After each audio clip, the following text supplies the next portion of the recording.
Bienvenue sur Vidéo Physique. Aujourd'hui dans ce tutoriel je vais vous montrer comment réaliser cette petite animation. Alors je ne sais pas comment l'appeler, c'est un camembert qui se forme et qui se déforme. Ça va beaucoup ressembler à l'animation précédente, en fait le contour de cercle animé, mais avec quelques petites subtilités. Donc bien sûr on va réaliser cette animation avec le logiciel Synfig Studio et j'utilise la version 1.4.0 du logiciel.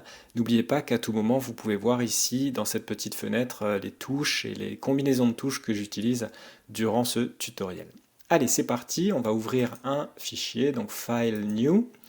Et voilà, on a le damier qui apparaît. On va ajuster le niveau de zoom à la fenêtre en cliquant sur Zoom to Fit ici. Et puis je vais tout de suite mettre un calque de fond en fait.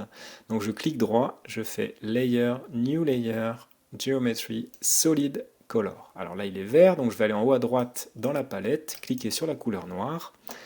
Et dans les propriétés du calque, je viens cliquer ici sur la couleur, clic droit, Apply Fill Color, et voilà, j'ai mon calque noir. Donc je clique encore 3 fois sur Composite, puis je le mets en Behind, comme ça, tous les calques que je vais déposer dessus seront au-dessus de ce calque noir.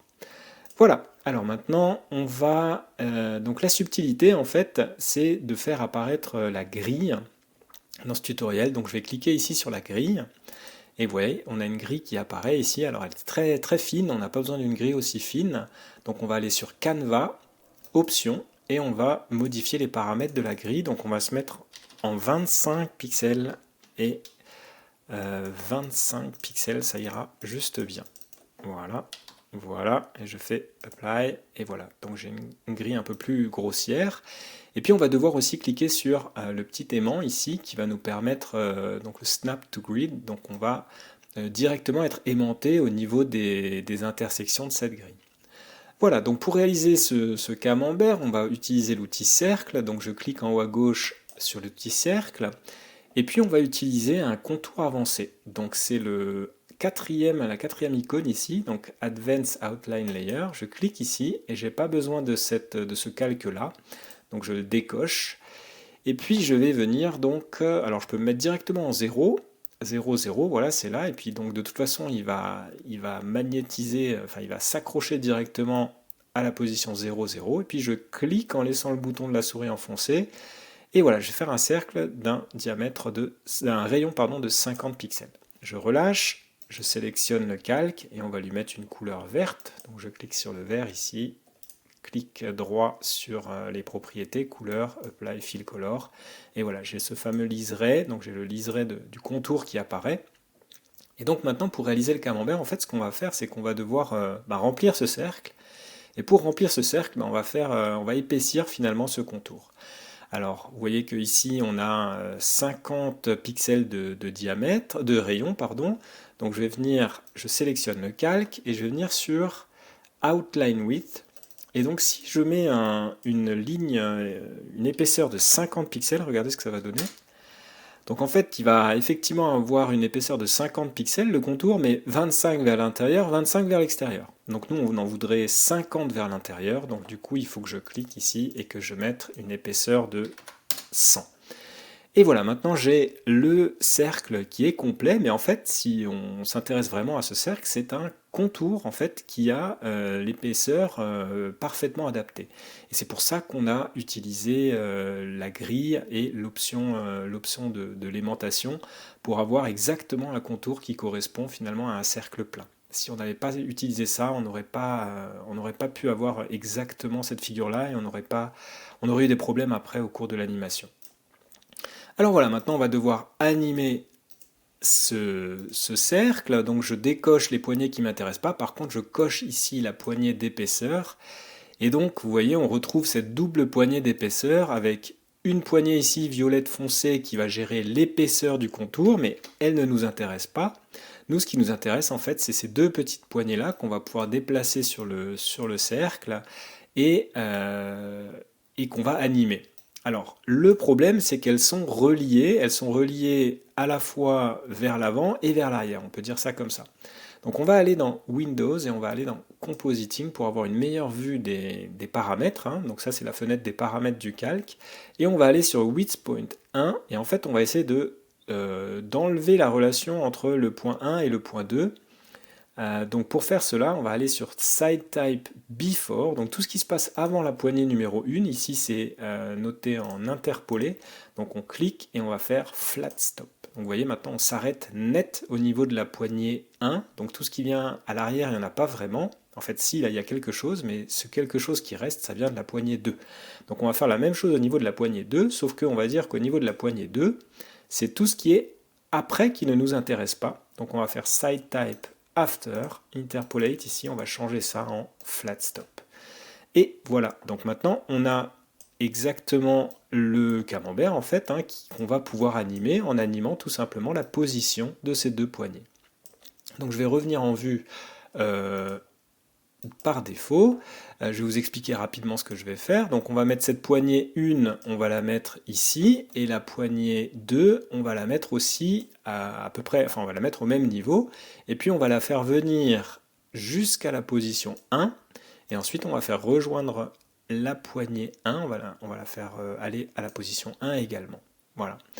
Donc pour ça, on va utiliser des images clés, et on va utiliser une image clé au bout de 24 frames, c'est-à-dire une seconde. Donc je clique ici sur 24, je fais plus pour ajouter l'image clé, et puis maintenant on va passer en mode animation à proprement parler. Donc pour passer en mode animation à proprement parler, on va devoir cliquer sur le petit bonhomme vert ici, et vous voyez, il y a un liseré rouge qui apparaît, un rectangle rouge qui apparaît pour dire que maintenant on est en mode animation, et donc que tous les paramètres et les changements de paramètres maintenant vont être animés. Donc je reviens ici à l'image clé numéro 0, et puis on va dire qu'est-ce qu'on veut pour l'image clé 0. Donc je reviens en vue compositing, et donc ce que je voulais c'était que la poignée numéro 1 elle soit à la position 0, et que la poignée numéro 2 le soit également. Donc je clique sur la poignée numéro 2, et je mets position, et bien on va la mettre en 0 également. Et voilà. Donc ça c'est ce qui va se passer à l'image clé numéro 1.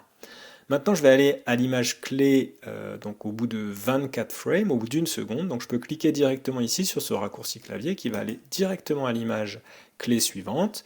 Et donc à l'image clé suivante, qu'est-ce qui s'est passé? La poignée numéro 1, elle est restée en position 0. Donc je la remets en position 0. En revanche, la poignée numéro 2, elle a décrit tout le cercle et elle se retrouve maintenant à la position 1. Donc je vais me mettre en position 1.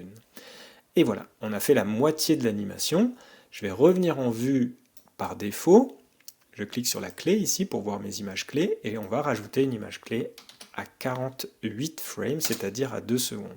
Je clique sur le plus pour bien ajouter cette image clé, et alors que va-t-il se passer pour cette image clé? Donc je reviens en vue compositing, et en fait la poignée numéro 2 elle ne bouge pas, elle est toujours en position 1, par contre la poignée numéro 1 va rejoindre la poignée numéro 2 à la position 1. Et voilà.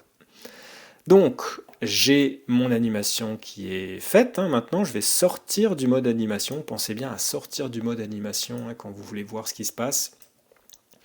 Et donc, on va regarder ce qui se passe. Je vais revenir ici en 0. Et hop, on a effectivement le camembert qui se forme, puis se déforme.